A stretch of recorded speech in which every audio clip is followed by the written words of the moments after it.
Hello my dear students. आज मैं आप लोगों को एक्टिव पैसिव की अगली कड़ी फ्यूचर टेंस बताऊंगा।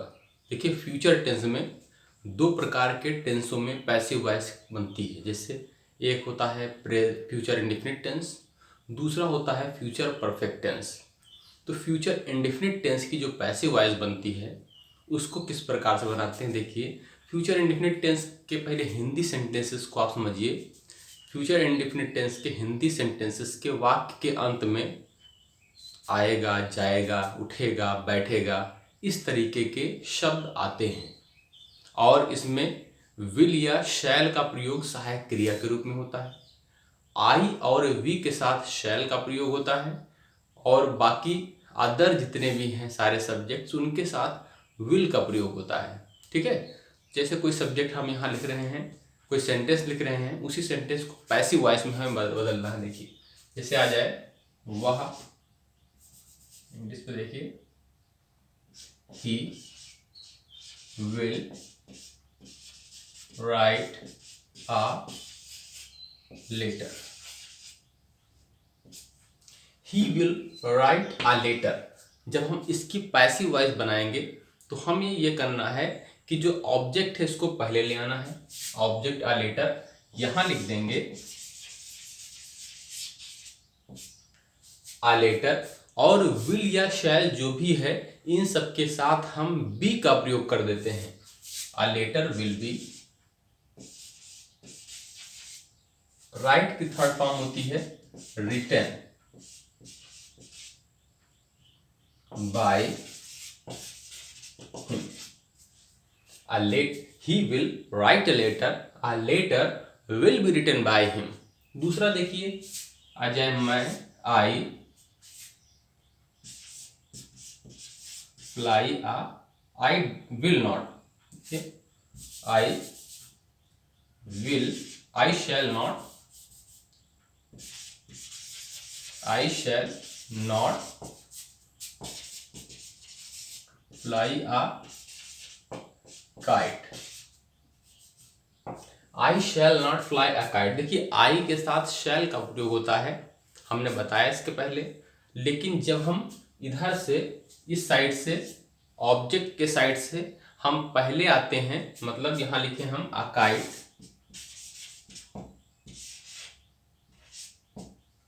अ काइट लिख दिया, मतलब ऑब्जेक्ट पहले कर दिया। अब हमें आई के साथ जो शैल लगना था उसके साथ शैल ना लगा करके अब हमारा जो सब्जेक्ट हो गया है वो पहले जो ऑब्जेक्ट था वो सब्जेक्ट हो गया है। तो हम इसी के अकॉर्डिंग विल या शैल का प्रयोग करेंगे। तो हमें यहां लिखना है a kite will not fly की बी, उसके बाद लिखेंगे प्लस फ्लाई की थर्ड फॉर्म जो होगी। फ्लाई की थर्ड फॉर्म होती है फ्लोन बाय मी। तो यहां आपने ये देखा कि आई के साथ शैल लगा था, लेकिन जब इसकी पैसिव वॉइस हमने बनाया तो पैसिव वॉइस में हमने ये किया कि ऑब्जेक्ट को पहले ले आए और उसी के अकॉर्डिंग विल या शैल का हमने प्रयोग कर दिया। ठीक है। और नेगेटिव ये है, नॉट का यहाँ देखिए प्रयोग कैसे किया, और प्लस बी का भी यूज किया। अब आता है इंट्रोगेटिव सेंटेंस। देखिए, आ जाए will he teach me English. Will he teach me English. जब पैसिव वॉइस बनाएंगे तो मी और इंग्लिश दोनों हमारे ऑब्जेक्ट्स हैं। अब इन्हीं ऑब्जेक्ट्स में से किसी एक को हमें लाना है, तो हम आई को ही उठा ला रहे हैं। तो ये भी जान लीजिए, जब आई इधर आ गया अब आई ही हमारा सब्जेक्ट हो गया, और आई और वी के साथ शैल का प्रयोग होता है। तो यहां पर भी हमें शैल का प्रयोग कर देना है। यहां लिखेंगे शैल आई बी। टीच की थर्ड फॉर्म होती है taught, shall I be taught, और इंग्लिश by him, हम ही हमारा सब्जेक्ट था, by him कर दिया। अगर I है तो लास्ट में जो by के बाद मी हो जाएगा, you है तो you हो जाएगा, we है तो us हो जाएगा। ठीक है। he है तो him हो जाएगा। इसके बाद एक और आता है इसमें, अगर कोई क्वेश्चन वर्ड आ जाए तो कैसे बनेंगे। देखिए, वाई शैल वी कट अ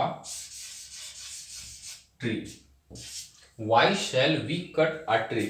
अब देखिए इसकी पैसिव वॉइस कैसे बनाएंगे, क्योंकि क्वेश्चन वर्ड आ गया है। तो जब भी कोई क्वेश्चन वर्ड आ जाए तो सबसे पहले उसी की इंग्लिश लिखेंगे।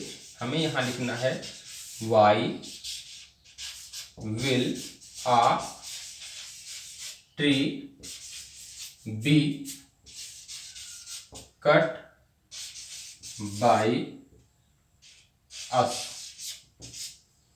क्वेश्चन वर्ड लिखा, उसके बाद हमने जो सहायक क्रिया हमारी है विल उसको लिखा, उसके बाद हमने ऑब्जेक्ट को सब्जेक्ट बना दिया, फिर बी लिखा, वर्ब की थर्ड फॉर्म कट की थर्ड फॉर्म भी कट होती है बाय अस। तो इस तरह से हमारा कौन सा टेंस है ये, फ्यूचर इंडेफिनिट टेंस की पैसिव वॉइस भी कंप्लीट हो गई। ठीक है, देख लीजिए। इसके बाद आता है फ्यूचर परफेक्ट टेंस।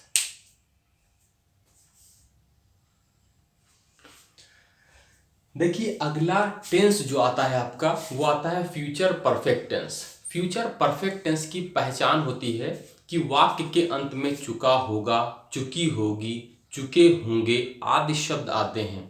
तो इस प्रकार के जो सेंटेंस की पैसिव वॉइस बनती है वो किस प्रकार से बनती है।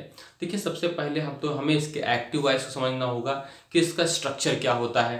जैसे मैं घर जा चुका हूँगा, वह मैच खेल चुका होगा, है ना। ये सब एक्टिव वॉइस है।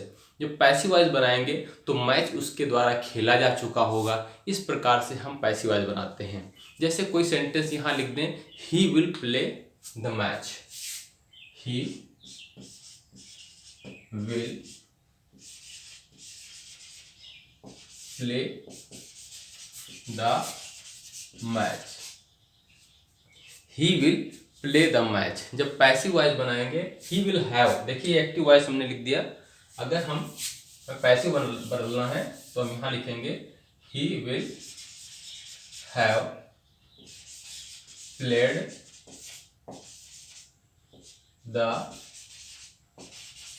मैच। ये हो गया हमारा परफेक्ट टेंस। तो अगर विल हैव या शैल हैव आ जाए कहीं और वर्ब की थर्ड फॉर्म आ जाए तो आप ये समझ लीजिए कि ये परफेक्ट टेंस है, फ्यूचर परफेक्ट टेंस है। जब इसकी पैसिव वॉइस बनाते हैं तो पैसिव वॉइस में जो सहायक क्रिया विल या शैल होती है, इसके बाद हम हैव बीन का प्रयोग कर देते हैं। वर्ब की थर्ड फॉर्म हमेशा पैसिव वॉइस में होती है। देखिए क्या होगा इसमें, he will have played the match. तो हम यहां लिखेंगे the match will have been हो जाएगा, will have been played by him.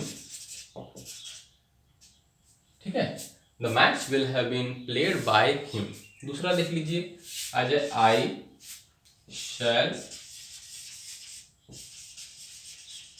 Have, I shall have made a table।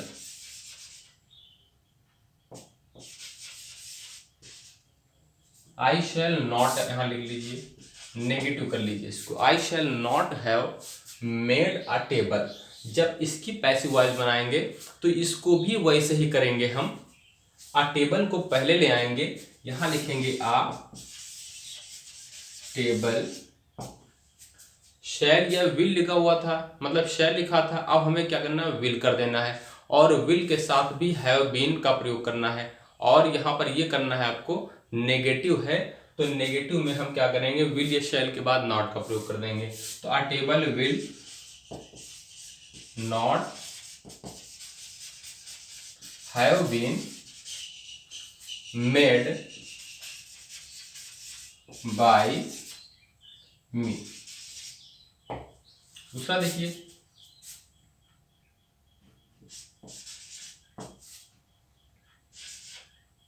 अब इंट्रोगेटिव देख लीजिए। इंट्रोगेटिव में will the goldsmith have made a ring. Will the goldsmith have made a ring. Passive voice जब बनाएंगे तो will या शैल को वैसे ही रहने देंगे, किसके अकॉर्डिंग, ऑब्जेक्ट के अकॉर्डिंग। तो ऑब्जेक्ट अ रिंग है, गोल्ड स्मिथ के साथ भी विल का प्रयोग हुआ था और अ रिंग के साथ भी विल का प्रयोग होगा, ठीक है।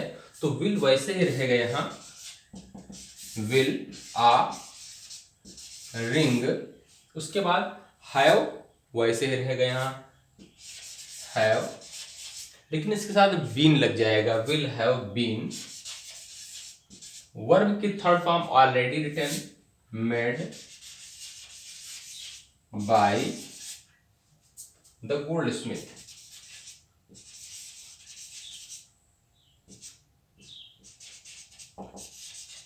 ठीक है, will a ring have been made by the goldsmith. अब इसके बाद एक और कोई क्वेश्चन वर्ड आ जाए, जैसे वाई विल या shall we, why shall we given have, देख लीजिए have given him a book. यहां पर क्वेश्चन मार्क लगा देंगे, ठीक है। तो why shall we have given him a book. Passive voice जब बनाएंगे तो वाई को वैसे ही लिखेंगे, यहां पर लिखेंगे वाई शैल, विल हो जाएगा यहाँ पर, क्योंकि ऑब्जेक्ट क्या है, अ बुक या हिम है, तो यहां लिखेंगे वाई विल। उसके बाद ऑब्जेक्ट हिम या अ बुक में से कोई एक ले आए, हम चलो हिम को ले आ रहे हैं यहाँ। तो हिम को जब हम पहले लेके आएंगे तो हिम का सब्जेक्ट ही हो जाएगा, यहां लिखेंगे why will he have been given a book by us, by us हो जाएगा, ठीक है। तो ये क्या समझा आपने, ये फ्यूचर परफेक्ट टेंस की पैसिव वॉइस समझी, ठीक है। Future indefinite tense, future perfect tense, इन सब की पैसिव वॉइस हमने बता दी।